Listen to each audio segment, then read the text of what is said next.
I never imagined that moving into a quiet neighborhood would put me on a collision course with a tyrant in a pantsuit. My name is Jordan Myers, and 6 months ago, I relocated to Willow Creek Estates, hoping for tranquility and a fresh start. After struggling with anxiety for years, my doctor finally recommended a therapy animal. I welcomed a small, gentle rabbit named Chestnut into my life, never expecting that this fluffy creature would become the centerpiece of a neighborhood-wide war. Chestnut was more than a pet. She was part of my treatment, a calming presence that helped me manage the overwhelming noise in my head. Our new home came with promises of peace, but also a set of HOA rules that I skimmed over with little concern. That changed when I crossed paths with Deborah Langford, the self-proclaimed queen of Willow Creek. Deborah had presided over the HOA for half a decade. My neighbors referred to her in hushed tones, with nervous glances toward her immaculate colonial home.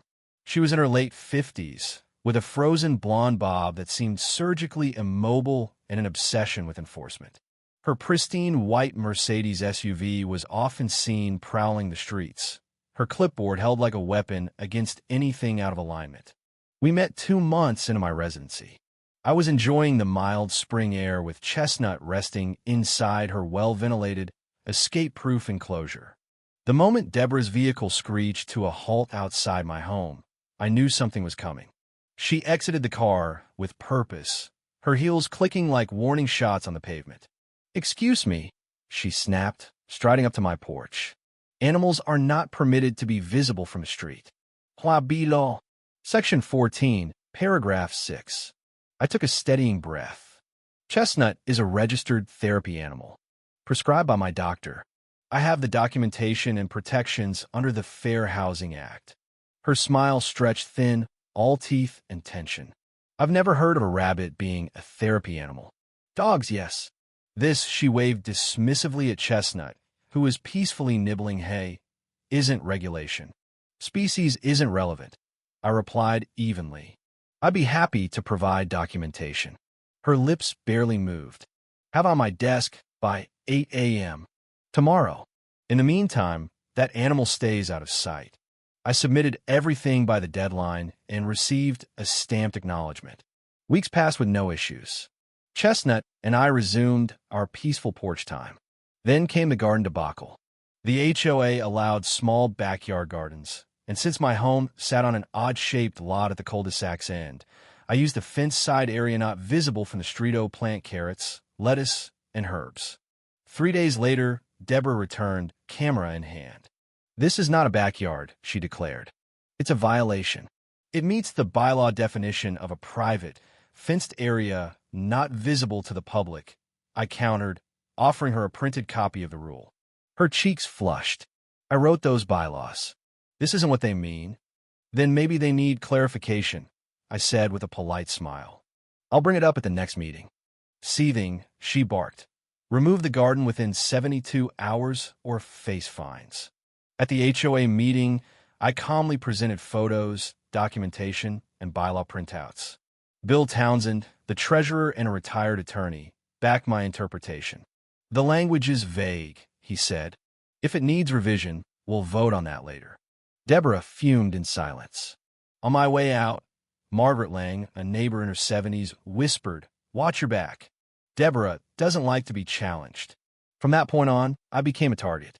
I was cited for trivial infractions: trash bins out too long, mismatched flower pots, a faded welcome mat. I filed appeals, won most, but the harassment continued. It escalated when I left for a 3-day business trip. Zoe, the college-age daughter of a neighbor, agreed to check on Chestnut. On day 2, she called me, panicked. "Chestnut's gone. The enclosure is padlocked with a notice, saying she was seized for violating HOA rules." My heart stopped. I booked the next flight home. Chestnut needed specific care and a special diet.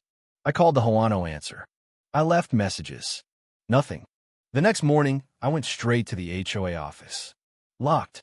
Closed during business hours.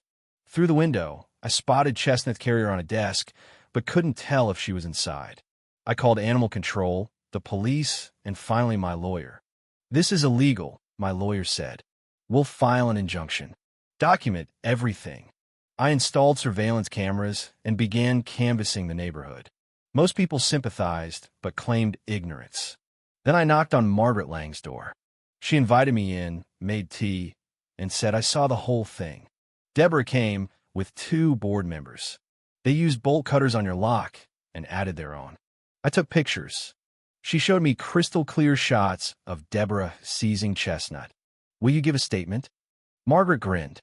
I've been waiting 5 years for this. Absolutely. With her photos and statement from 2 other witnesses, I filed a police report. Initially hesitant, the officer changed his tone when I emphasized the therapy animal aspect. We'll investigate, he said, and if needed, we'll escalate. 2 hours later, I was summoned to the community center. 2 police cruisers sat outside. Officer Jameson met me at the door. We obtained a key. Found your rabbit locked inside a room without AC. Over 90 degrees. No food. No water. I felt sick. Is she okay? Alive but distressed. We called a vet. Inside, Deborah was screaming at another officer. Chestnut was on a table being examined by a young woman in scrubs. Deborah pointed at me. He's breaking the rules. That rabbit is a nuisance. Ma'am, the officer said, the law protects therapy animals. You had no authority to remove her. Deborah raised her chin. I'm the HOA president. I have every right. This is now a criminal matter, the officer replied. MS. Langford, you're under arrest for theft and animal cruelty. Her mouth opened and closed like a fish. As the cuffs clicked around her wrists, she wailed, but I'm the president. The following days were surreal. Chestnut recovered fully. The HOA board held an emergency meeting and unanimously voted to remove Deborah from her position. They issued a formal apology and pledged to review all bylaws. The local news picked up the story. Photos of Deborah clutching Chestnut's carrier in front of Margaret's rose bushes went viral. Her real estate license was suspended. In court, she showed no remorse. I was enforcing community standards, she argued. The judge fined her $10,000 and sentenced her to community service at the local animal shelter. No one is above the law, the judge stated. Not even HOA presidents. Today, Chestnut lounges in her usual sunny spot. Neighbors wave and chat more freely. The air in Willow Creek feels a bit lighter.